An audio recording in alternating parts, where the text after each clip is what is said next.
Let's talk about double voting, rigged elections, and Donald Trump, the cheater.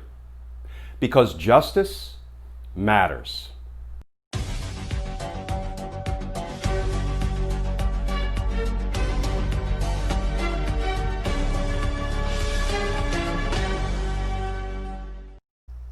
Hey all, Glenn Kirshner here. So Donald Trump has been complaining and whining incessantly lately about how the only way he can lose the upcoming election is if it's rigged. Now, set aside for a moment the irony of that statement, because if we think back to the 2016 presidential elections, right, Donald Trump worked with Paul Manafort and Roger Stone and the Russians to rig the election, which is exactly why we have Donald Trump in the White House. Set that irony aside. What does Donald Trump now propose to do about his assertion that the only way he can lose is if the election is rigged? He proposes to cheat. Let's look at just a few of the headlines that have come out in the last 24 hours. This from CNN. Ignoring warnings from election officials, Trump again suggests supporters should try to vote twice.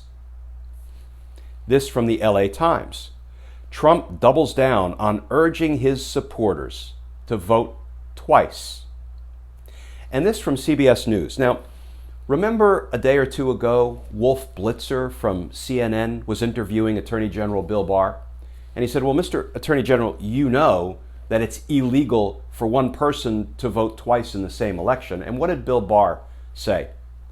I don't know if that's illegal. Well, CBS News clears that up for Attorney General Bill Barr.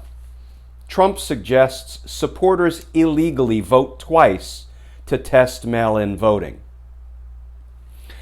So Donald Trump not only proposes to cheat to overcome his assertion that the election may be rigged, he is telling his supporters to commit crimes by voting twice to help him cheat. You know, it got me to thinking. Last time Donald Trump cheated in an election, last time he had an opportunity to cheat, was 2016 when he was running for president. Can you imagine if other competitors followed the path set by Donald Trump? If you think something is rigged against you, you cheat. 2016, let's think back. So Super Bowl 50, right? The Denver Broncos playing the Carolina Panthers. Can you imagine if the Broncos quarterback, Peyton Manning, said, I think this game is rigged against us. So here's what we're going to do. We're going to hold, we're going to clip, we're going to run our plays off sides, and we're going to have 12 men on the field for every play because, you know, it's rigged against us. Think about Wimbledon, 2016, Serena Williams. What if she thought Wimbledon was rigged against her? So she said, you know what?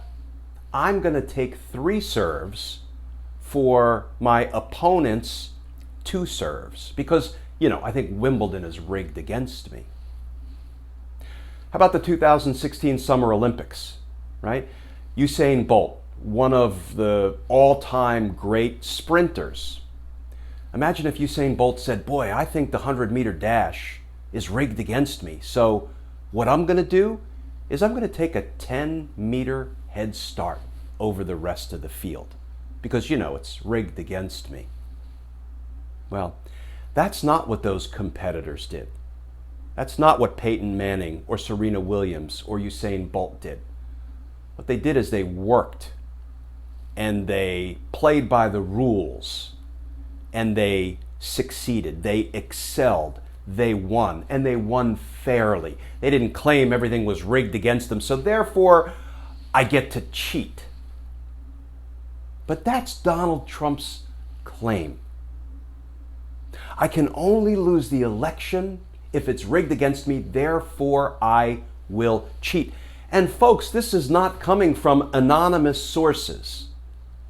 This is coming out of the mouth of Donald Trump, urging his supporters to vote twice to commit crimes to help him cheat to win an election. And the Republicans seem to be just fine with it. The Republicans in Congress, the Republicans in the administration, not saying one peep about what Donald Trump is proposing. Folks, this is insanity. This is not our America. This is not our democracy. A president of the United States urging citizens to commit crimes to help him cheat. You know what my daydream is, folks? My daydream is on January 21st, 2021, at about 9:29 a.m., I'm standing outside the grand jury room door in the Federal District Court in Washington, D.C., the jurisdiction where I practiced as a federal prosecutor as an assistant United States attorney for nearly a quarter of a century.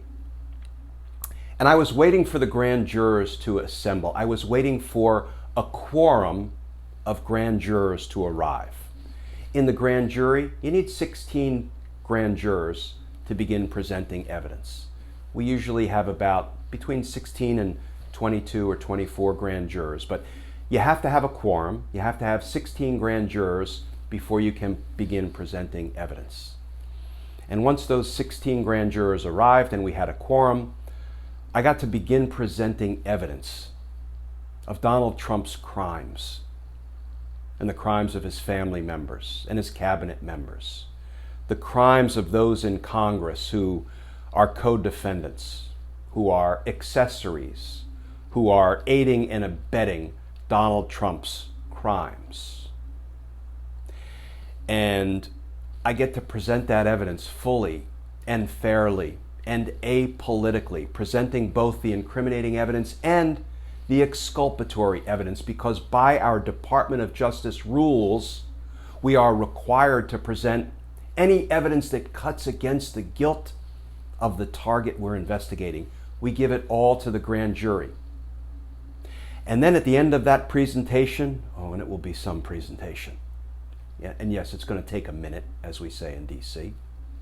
At the end of that presentation of all of the evidence, we ask the grand jurors, sitting as the conscience of the community, whether they believe there's enough evidence to indict any or all of the people being investigated in the grand jury for the crimes committed against the United States over the course of the past 4 years. Maybe some people would say I've got to get better daydreams, but I like my daydream just fine, because it's going to take a lot of work beginning in January to hold Donald Trump and company accountable for the crimes they've committed, are committing, urging citizens to vote twice to help him cheat in his zeal to win the upcoming election and stay out of prison. But it's coming, folks. You know it's coming.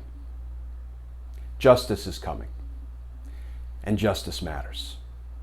It matters. Please stay safe, folks. I look forward to talking with you all again tomorrow.